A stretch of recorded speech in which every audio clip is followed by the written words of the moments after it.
Remember I said you can't have a team unless they have a common goal. And that common goal has to be on the essential learning. But the essential learning is past the content now. It's not just content. It is the concepts. It is the skills within the content that you're all teaching that have to be clarified by your guiding coalition. So we have to know what that is so that when we come together in a team meeting, we know the essential content, the learning outcomes that they have to know, and we're going to work collaboratively to make sure that every child gets that they become competent in those things, which means that our vocabulary has to align, the strategies that we're using will have to align, and so we can talk about that and grow when we're in our team meeting. So what do Singleton educators have in common with every other educator in the building? What do they have in common? Yeah, it's literally the students. Literally, it is the students that they have in common. And what we see across the nation is a lot of school districts have created a graduate profile. And that graduate profile says at the end of the 12 years, this is the product that's going to come off the line. And get this, the product that's coming off the line, they don't put anything on there about English, math, science, social studies, CTE, none of that's on there. What's on there is, do they have the ability to think critically, to problem solve, to be creative, all that list that Mike showed you this morning. Those things are what's on the list because that's what we're trying to design into the learner, because literally the content that you're teaching right now, you all know that's changing, right?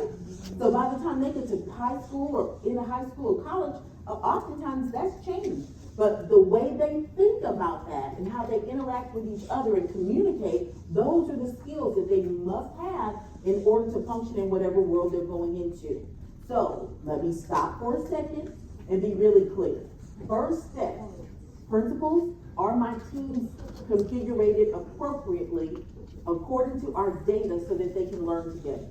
Once I have the people on the right teams, are we meeting about the right things? What would be the right thing? What the data says that our kids are not doing well in, that we still need to learn.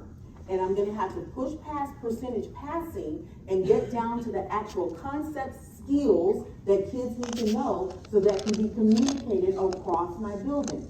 Third thing, there may be data that we need to share and collect that maybe we don't have the processes in place to do it, and my guiding coalition is going to have to work on that so that we can make sure that everybody feels that they belong in this community.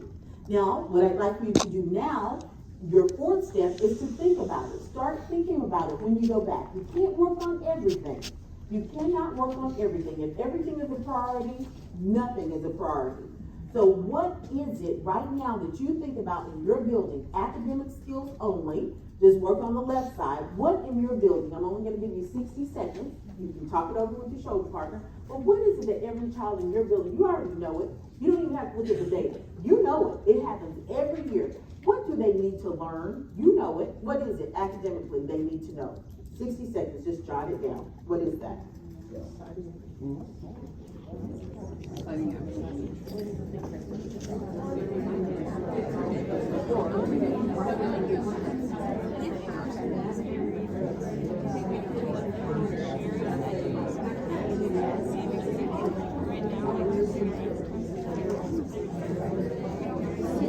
Don't spend time looking at it.